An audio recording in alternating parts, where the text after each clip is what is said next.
The COYGIG Pod on OTB Sports, in association with Cadbury. A player and a half deserves a glass and a half of support. Top pocket goal! It's what dreams are made of.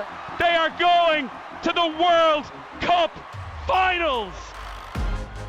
Hello and welcome to the latest episode of the COYGIG podcast. I am Kathleen McNamee and I am joined by former Ireland internationals Emma Byrne and Karen Duggan. How are you both doing?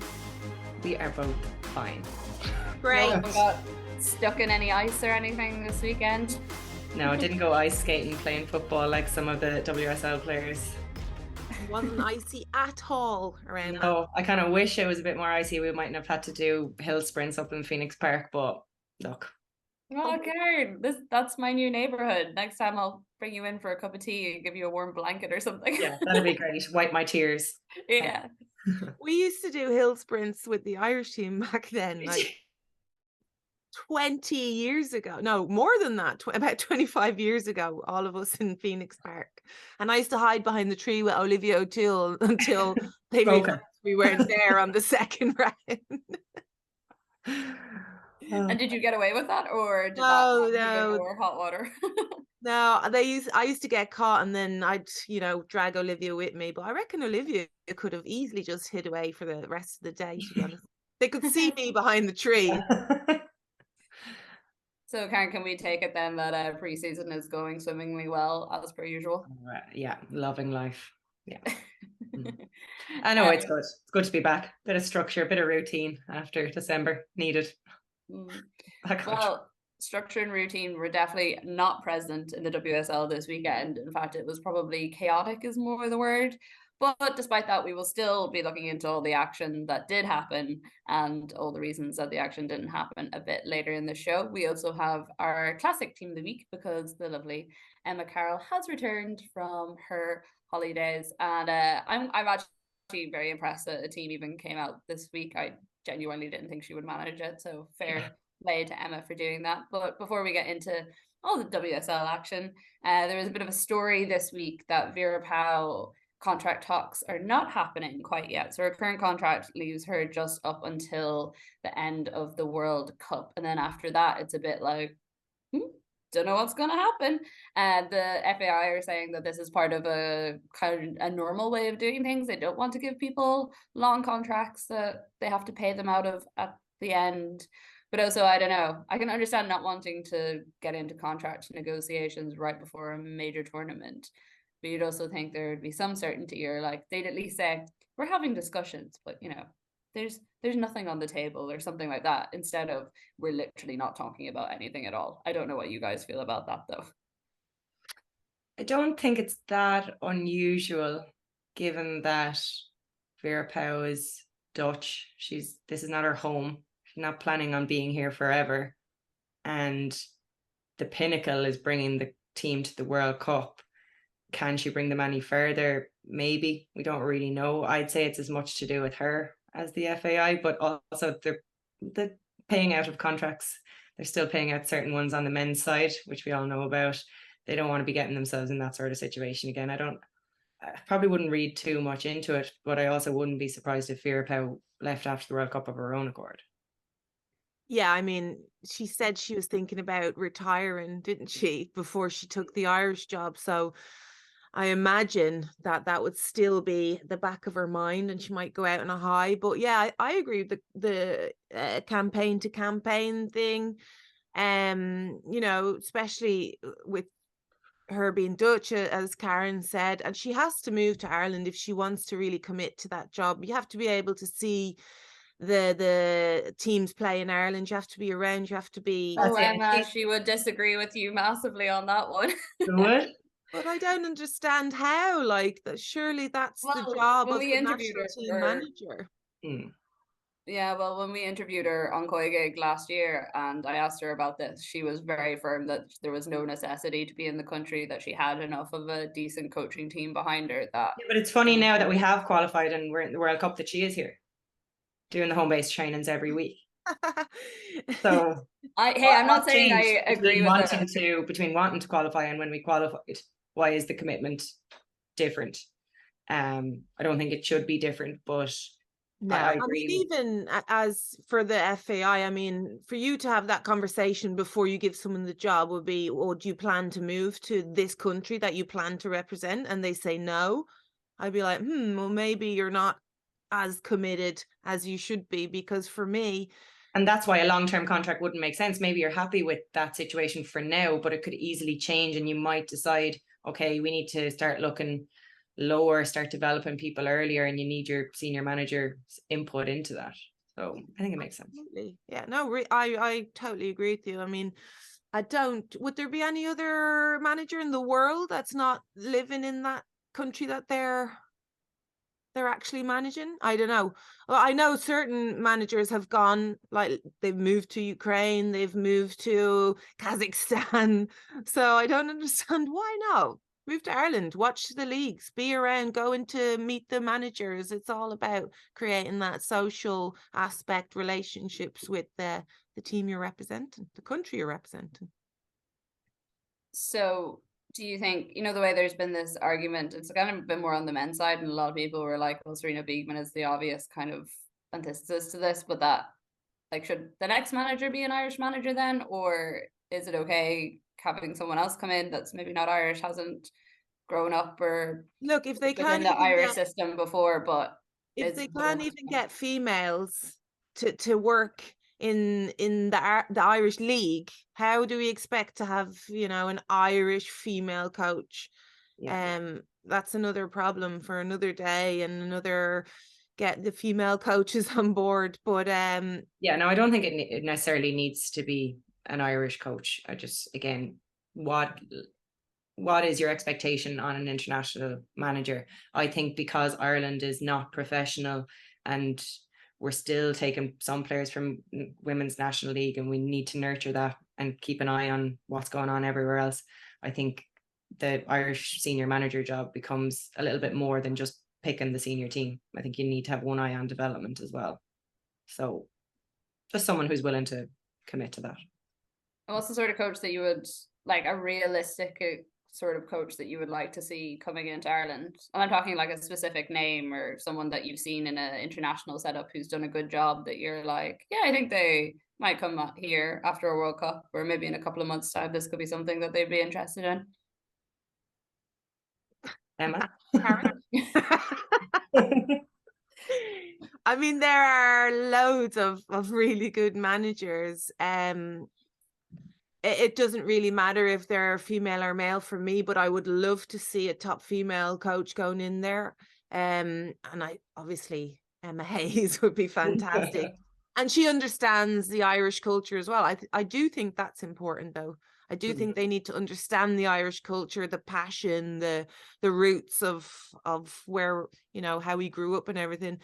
Laura Harvey would be absolutely brilliant as well. She understands the Irish culture. All because they've both had a drink with me, so they understand now anyway. Is that your qualification into Irish culture? Forget getting your UEFA licenses. If you've had a drink with Emma Byrne, you understand the culture. That's all you need. That's it. You're in. I mean, there are loads, but I don't think you can just pluck one out of the air. I do think they have to have some kind of relationship with Ireland, because, we are a team, we're a country that play with passion, and passion is probably our biggest asset. So, along with loads of other things, but it's a huge thing for us. We're so proud to be Irish, putting on the shirt, all that kind of stuff, and that has to, it has to be in the team talks. You have to know how to motivate us, and that's certainly something that an Irish person would understand. Well, if anyone wants to consult on the future Irish manager's job, they can contact us at any stage, and we will quite happily talk them through the process of what we want as a podcast for the Irish manager. The COYGIG Pod and OTB Sports, and is an association with Cadbury FC, official snack partner to the Republic of Ireland women's national team. Now, it's a terrible job that we gave her straight after she came back from a lovely week in Lisbon. But coming up next, we have our Team of the Week with Emma Carroll.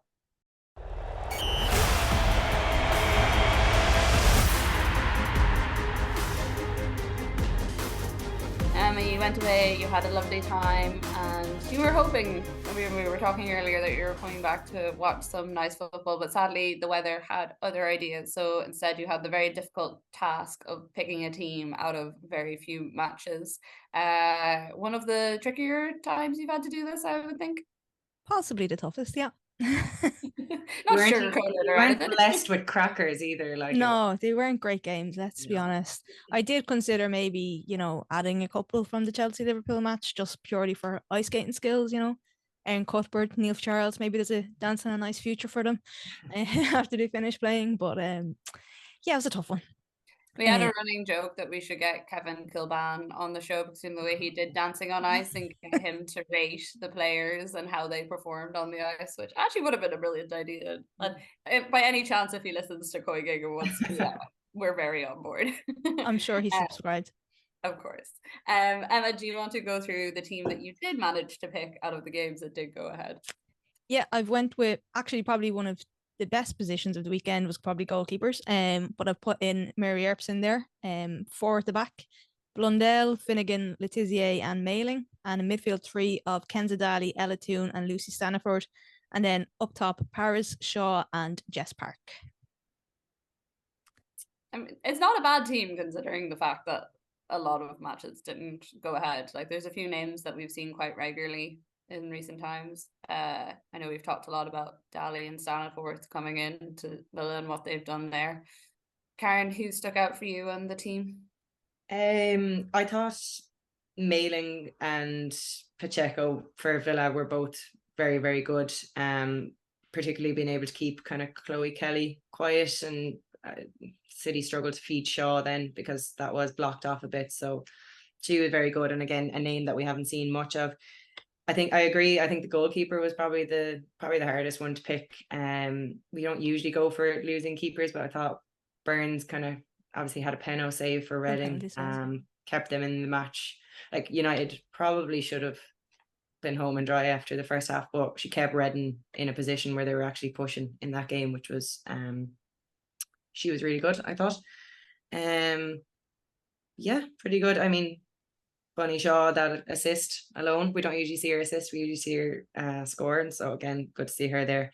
And yeah, Daly, Park, week in, week out, impressing for both Villa and Everton. So not too much I can pick apart there. Well, you don't have many options. Really. Does not say that for Reading. Yeah. I mean, I agree with your centre back pairing as well. I thought they were both rock solid. Letizier for United, she's so composed. Quality. She's so good. She's quality. She's really good. And yeah, Everton are starting to gel a bit, so good to see a bit of representation there for them. One of the few aspects of Everton that's going well this week. I mean, before Christmas they weren't really clicking in the final third or creating anything, so then they were putting themselves under pressure and conceding and stuff, but I think that they're starting to gel a little bit better, which is good. Yeah, I think Jess Park was really good as well. She created so much. City need to bring Jess Park back. Like, they need to recall her loan spell. But would she start? Like, is this game time not? I think she would. I think she's proved herself. She's Everton's best player. But like, she's in the top three though, isn't she? You're not going to drop Hemp, Kelly, or Shaw. I don't know. I think they consider dropping Kelly. Yeah, they could do. Maybe they could do with the competition. Step up a bit. To be honest, she should stay where she is because she has that freedom to play, and she probably wouldn't have that at City. So I think it was a great move for her and for Everton. Yeah, for Everton as well. Yeah, I mean it's a great team. Again, I would have had Burns in because Earps wasn't so busy. I think she could have had a cup of tea that game. And Burns, she was great penalty save and great reaction to get up for the second one as well. I was laughing at your tweet, Emma, about the beat. Should have been another penalty straight after. It should have. Well, yeah. Penalty. Like, Evans comes in, congratulations, and pats the ball like she's patting a baby's head. Well done, well done. And I was like, what is she doing? It's a handball. Oh, I'd have loved if that had happened. How did that not get spotted though? It would have perfectly added to the chaos of the general weekend as well if that was a thing. Yeah. Unbelievable. Yeah, the reason I put Earps in was because she hit that 50 clean sheet record as well. So And she did pull off one or two saves. Fair enough. Finnegan, Laetitia, I love Laetitia. I think she's bloody brilliant. I think Alana Kennedy had a really good game. I was doing that game, so I was watching her a lot. She was holding the line really well. Villa were caught offside so many times, and it was because of her. She was holding the line. She was stepping up. Really clever player and really quick as well. So covering up behind everyone. Mailing, again, I just think she didn't have much to do, to be honest, because City never got the ball out to their wingers. So poor at, from midfield then to the attacking third. I think Hemp and Chloe Kelly were very quiet. Didn't get the ball. Very quiet. Sally, excellent. Even better when you're watching her in real life. Toon, classic. Stanford was really good. She actually really impressed me, because even though I've seen her for United, probably playing a little bit higher up as well, she's good. She's a good player. But playing for Villa in that holding midfield position, I thought she was excellent. Delivery as well is so good. Great sign. Almost every delivery from set pieces was just troubling. Yeah. Great player. And of course, the top three. Paris, it might have been questionable. I thought my mate Mukandi did a great job on her, so I wouldn't have put her in there. She actually had a really good game. I was delighted for her, to be honest, after everything. In the right back position. Yeah. Like, she is very left-footed, if you know what I mean.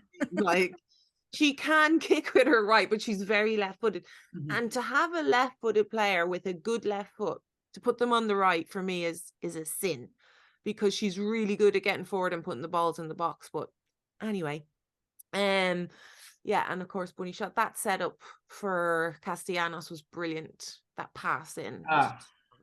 She just seems to be getting better as well. Just like when she gets the ball and she runs direct, you're like, oh. Listen, the girl doesn't run. She doesn't. If you want to press, if you want a team to press, you can't have her on the pitch. She's not going to do it for you. So that's another problem. But you cannot get the ball off her. It's impossible. I haven't seen anybody. I've seen her beast every single player.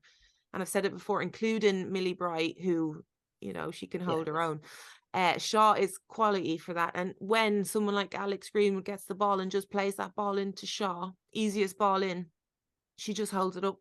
And it just gives players confidence around her. They know she's going to keep the ball, so they can be confident in making those runs. They just didn't do it enough. I think they did it 3 times in the game, where they should be looking for that every single time. But yeah, nice. Well, Emma, thank you very much for joining us. Once again, an excellent job on what was a very difficult weekend to make any sort of...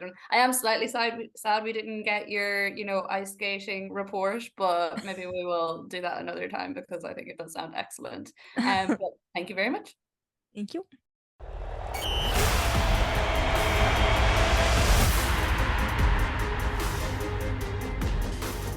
So as I have alluded to multiple times on this podcast, it was not a great weekend for the WSL at all. And once again, we find ourselves talking about things other than the football, which we don't like to do. We prefer when we actually get to come on and talk about the players and the matches they had and how well they played or how badly they played. But instead, we're sitting here watching or talking about pitches and talking about watching players slip and slide all over the place like Bambi. So Brighton and Arsenal, as well as Tottenham and Leicester, were both postponed ahead of time. Some very unhappy Arsenal fans who that match was postponed quite late and they'd already travelled to the match, though the great Lotwell Moy had left some money behind a bar for them locally, so they did have a fun time watching the men at least. And then we had Chelsea-Liverpool, which was probably the biggest farce the WSL has seen in a long time, which is saying something because it does tend to be quite chaotic, where players were told at 9:30 in the morning that the surface was unplayable. They tried to warm it up, they put heaters on it, they put blankets on it, because that's what you do. You put a blanket on a pitch and hope that it gets better. And they decided that the game would go ahead, even though the Liverpool managing director wrote to the FA before kickoff saying Liverpool didn't want the game to happen. Niamh Fahey went straight to the ref before the game happened and said they didn't want it to happen. Yet we still saw players slipping and sliding around the pitch for 6 minutes before the game was eventually suspended. So yeah, I don't know how you guys felt when you saw what was going on with this game, but it just made me angry because I was like, why are we doing this to the players? We talk about ACL and knee injury crisis, and this is like literally the peak opportunity to get an injury like that. At least they called it off. This brought back really Iceland memories. I was going to say 2009. Picture this. 2009. Live on Eurosport. I remember. Oh God, it was like our game went ahead, and girls had to go to hospital thinking they'd broken their wrists because they tried to, stop themselves falling.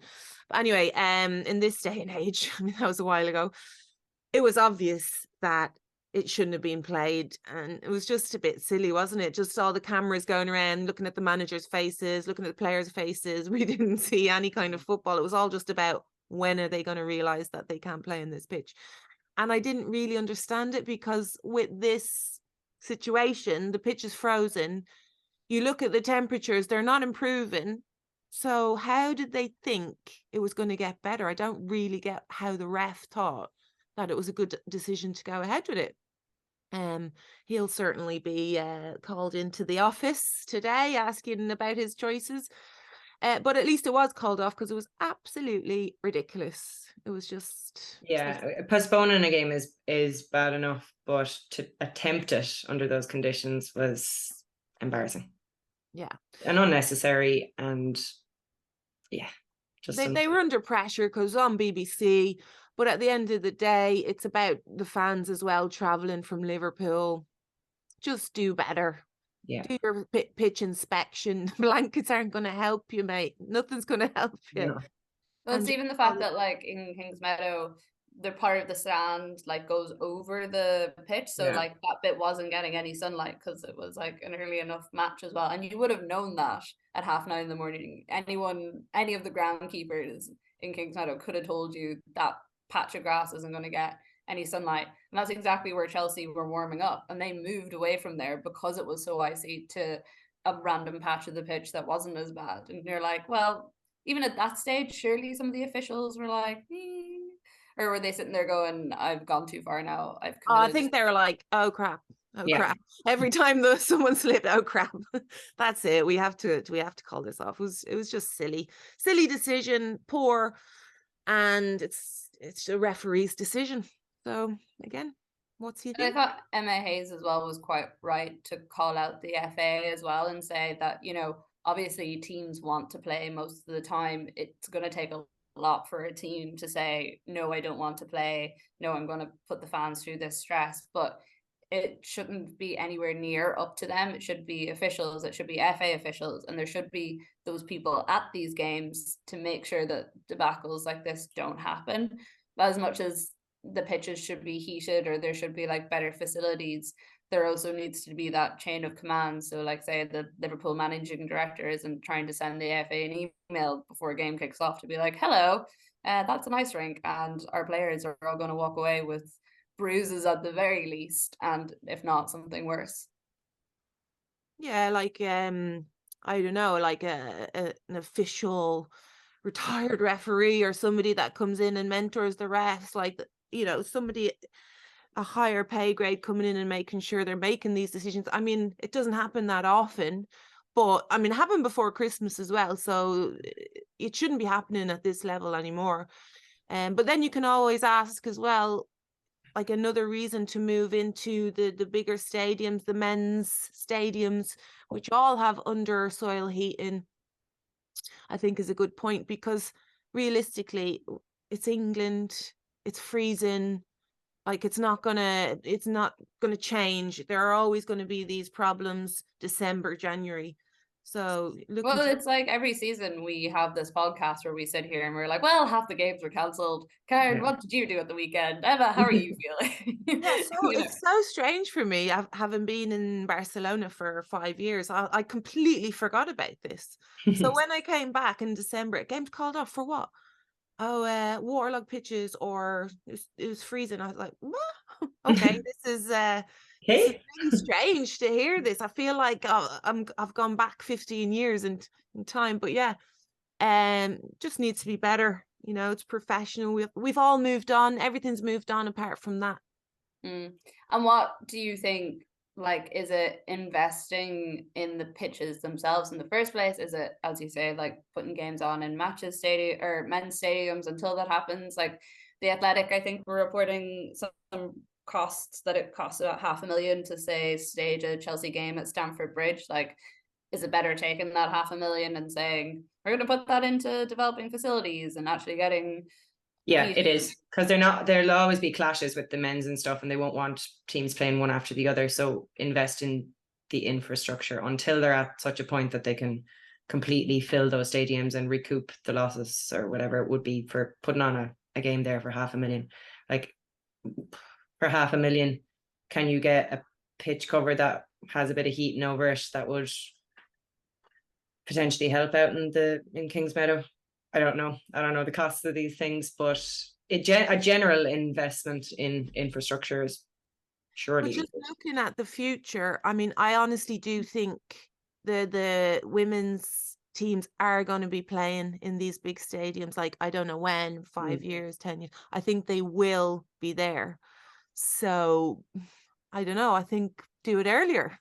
Put them in there earlier. They're saying $500,000.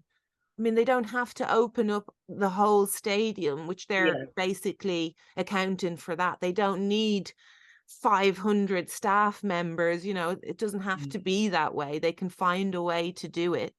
But in general, I think, the Arsenal have done it. They show that they get the fans in there, over 40,000 fans. Do it now. Start it now.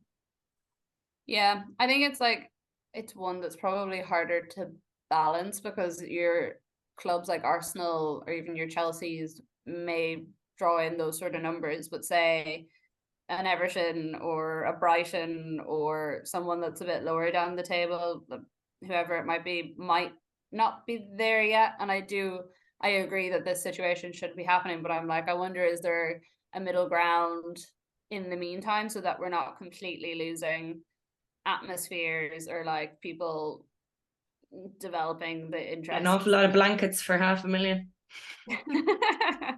Straight down to Petty's, few hot water bottles, away we go, happy days. No, like, I totally agree with you, Eva. Like, I think you look at the turnouts this year and it's absolutely a blueprint for what should be done, and it should be happening in the next, like, I think 5 years probably. But I just wonder, as an immediate solution, so that we're not having these matches cancelled on such short notice or postponed in short notice, is there like a stopgap or like a bridge so that you're not going straight from, okay, we're going to host all our games in a 2,000-3,000 seater stadium straight into like 40, 50, 60,000, whatever it might be? Yeah, I mean, I don't know, like perhaps just a better stadium, connected to a better club. Like you look at Man City, I think of all the negatives we can talk about Man City, there are so many positives. Like, that infrastructure is the blueprint for me, because not only, and I know geographically it might not work for every club, but they have their own stadium basically. I know they share it with the reserves, but the stadium is there. It's 2 minutes walk from the Etihad. It is still in the family, if you know what I mean. Like, it's there. They're using the same facilities, and it feels like Man City women's stadium. I know look at Brighton, Hove and Albion, they're using, I believe it's Crawley Town Stadium, if I'm correct. And it needs to be better. It just maybe connect with a better club that has the facilities to make sure that games go ahead. If they're not going to move into the actual stadiums themselves, just needs to be better stadiums. Is there under soil heating at the Academy Stadium? I was trying to see it there, but I'm not sure. I think there might be. You know what? I had a full-blown conversation with the groundsman.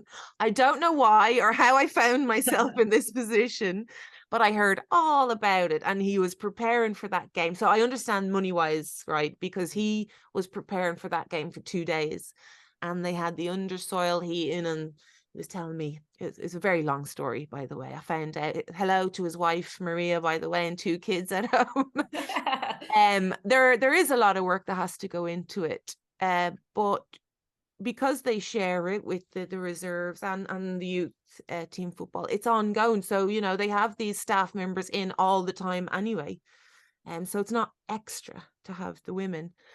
But yeah, there's a lot of work to go into it, and that's football, and that's how it is here in the UK. But yeah, it just needs to be better. You can't afford to have games called off. It's just not good enough.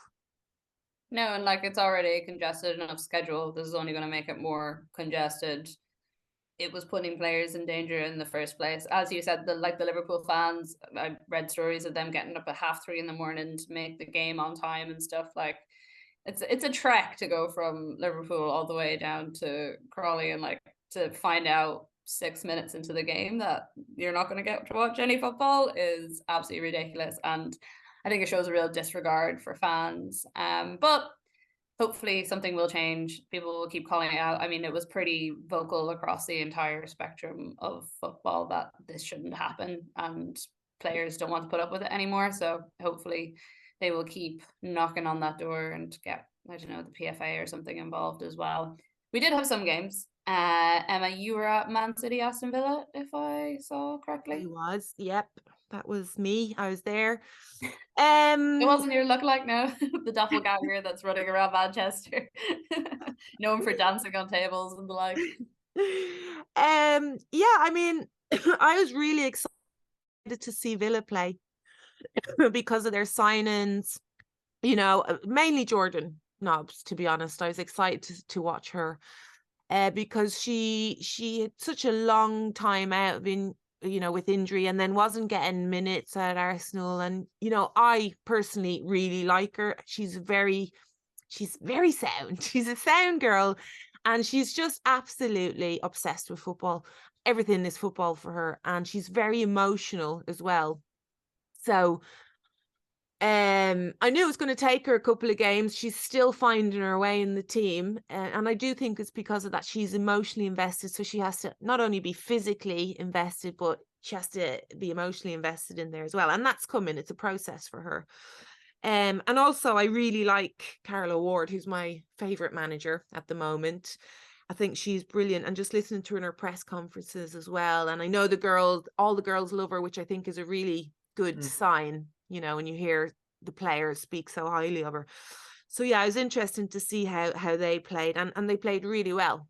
And this is only their second game together, so they're going to get even, but they are going to take points from the top 4, 100%. And they're not too far behind 4th position either. So, you know, they'll be putting pressure on City, which they did.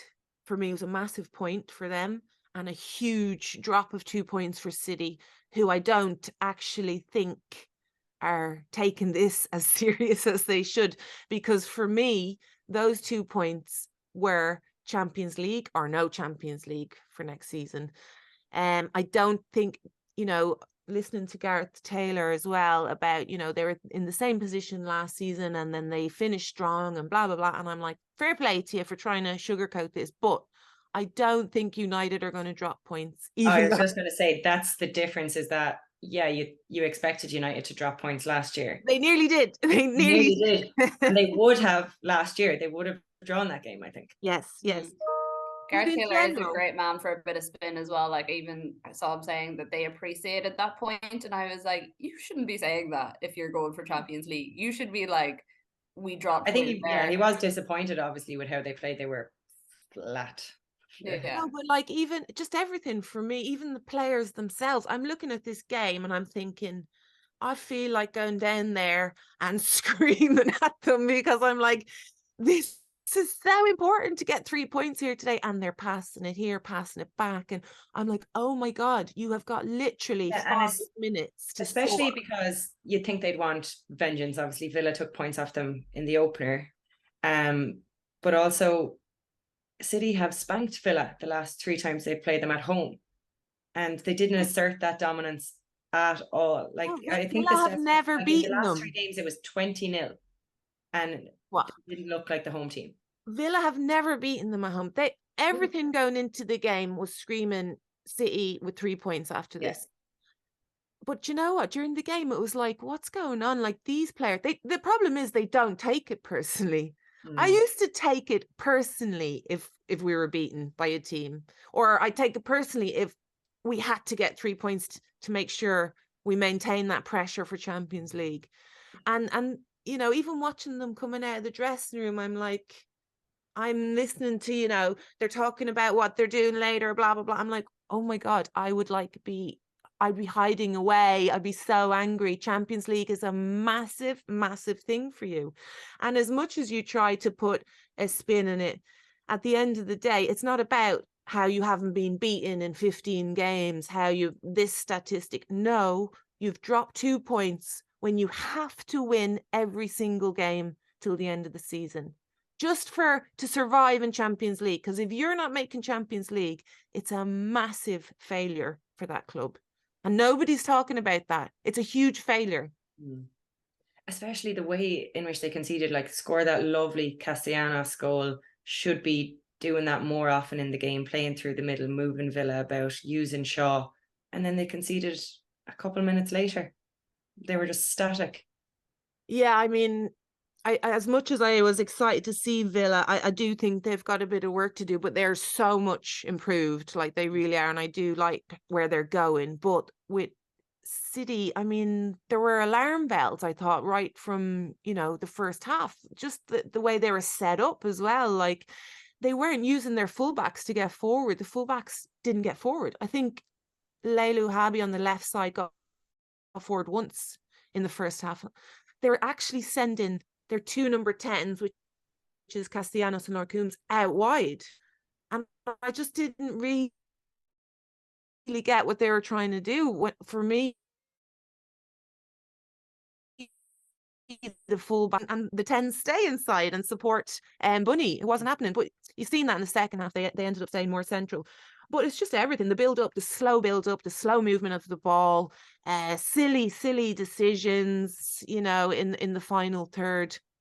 Things that a team would, if they were hungry, wouldn't be making those decisions. I question their passion and their hunger. I think that's the worst thing you can question. If someone said that about me, I'd just be so upset.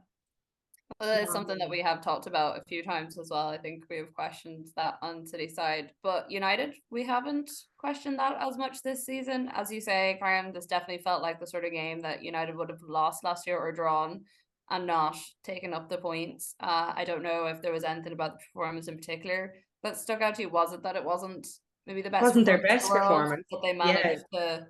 That was it. It was getting over the line. The fact again that they were able to bring someone off the bench who made a difference. Skinner said, you know, that's why we signed someone like Rachel Williams, bring on, and someone who can keep their composure in the 87th minute to do something like that. So again, just drawing that they're a little bit stronger in depth than they were last year. And they I thought Reading started pretty brightly, but they responded quite well. They grew into the game. They had plenty chances. Burns was brilliant on goal. Saved the penalty. You'd think they could have gone into their boots or retreated after that, but they kept going. And yeah, they dug out a win. It was kind of like, you know, the way Chelsea can kind of just dig out wins, and that's what it was. That's what they needed. Well, it's the thing we've been saying for like ages now, that if they wanted to contest for that Champions League place, that's exactly what they're level with Chelsea at the moment. I know it's goal difference or whatever, but psychologically, that plus City losing, it's got to kick them on another notch now. Got to give them massive confidence. Well, like their goal difference is better than Chelsea's and Arsenal's. Arsenal have played 10 games and they're 3 points behind, so they do have that game in hand. But I don't know if you want to be chasing games either. I feel like that's a bit of a psychological toll, because you'll know if you slip up, then well, that's that. No, you don't want to have games in hand. No. You know, because you are always chasing, and you feel like the pressure is on you. But I just think with United as well, I mean, I have to say Reading defended really well. I think they were very organised. They were very impressive. And I thought, you know, as you said, Burns, the goalkeeper, did really well. I think it would have been a shame, to be honest. It would have been, you know, United were all over them. They should have won. They had the chances.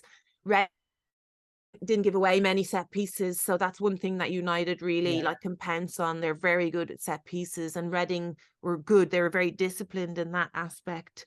And yeah, Rachel Williams, the experience, it was the experience that won it, because you seen her, she got round McCandy, took another touch. You know, a Russo or, you know, even a Toon might have shot in that second touch. She took another touch and even another touch. And she just dragged, you know, everyone out of position. And I really like Rachel Williams as a player. I know she's getting on a little bit. I don't know her age, but she's certainly getting on a bit, because she was playing when I was playing. And that is a long time ago. Good player, great player to have on the bench. And that is the difference, isn't it? The squad depth of United this season. Yeah. She's 35 as of January 10th. Looks great for 35. To her. And then finally we had Everton West Ham, 3-0 win for them, for Everton, which is great. Jess Park, Aggie Beaver-Jones, thought in terms of the loanees of the team, the kind of younger players, both did really well. What a goal, by the way. That third one, Beaver-Jones, is absolute cracker. Yeah. Really, I mean, West Ham probably don't deserve to lose it 3-0. I think that they possibly could have had a penalty shout. I think that the ball was maybe over the line. That was over the line. Yeah, so I think that... In fact, West Ham didn't get many calls at all. So 3-0 flattered. I don't know what to flatter Everton. I think Everton have come on a bit, but it definitely was harsh on West Ham. I think they were they were found wanting in terms of defending from crosses, and you can't do that. But yeah, I do actually think West Ham probably enjoyed most of the possession. I know there's probably stats on that, but it looks like they had most of the possession. Again, Everton are looking much better as well, though, you know, with in terms of their new signings, and they look you are correct. They had about 58 to 60% possession for most of the game. So yeah, there you go. Well done. 10% makes a difference. No, it doesn't make a difference. That's the point. Like they just, for me, I think ISC had a poor game. I think she was giving the ball away a lot. I know she's a lot of work to do up there on her own, but I definitely wouldn't be asking her to do so much. I think for me, she needs to stay central and stay high, and then the support to her needs to be better. But in general, I thought West Ham looked like they were the better team, to be honest. But as soon as they went 2-0, I mean, they were 2-0 down within 15 minutes. They're never coming back from that. It's impossible for a team like that, who don't have many chances in a game in general, to come back. And of course, the third goal, well, it didn't really matter. They had lost anyway, but it was a great goal. Great goal from and it puts Everton like creeping up the table slowly. They're not exactly Champions League challenging at all, but it's good to see a team that's quite young, that has had its own difficulties, kind of getting up there and providing a bit of mid-table entertainment for us, because we do enjoy that. That's all we have time for this week on the show. There's no WSL action this weekend. There is FA Cup, but we will still have an episode for you next Tuesday. Thank you, Emma. Thank you, Karen. And we will see you guys next week.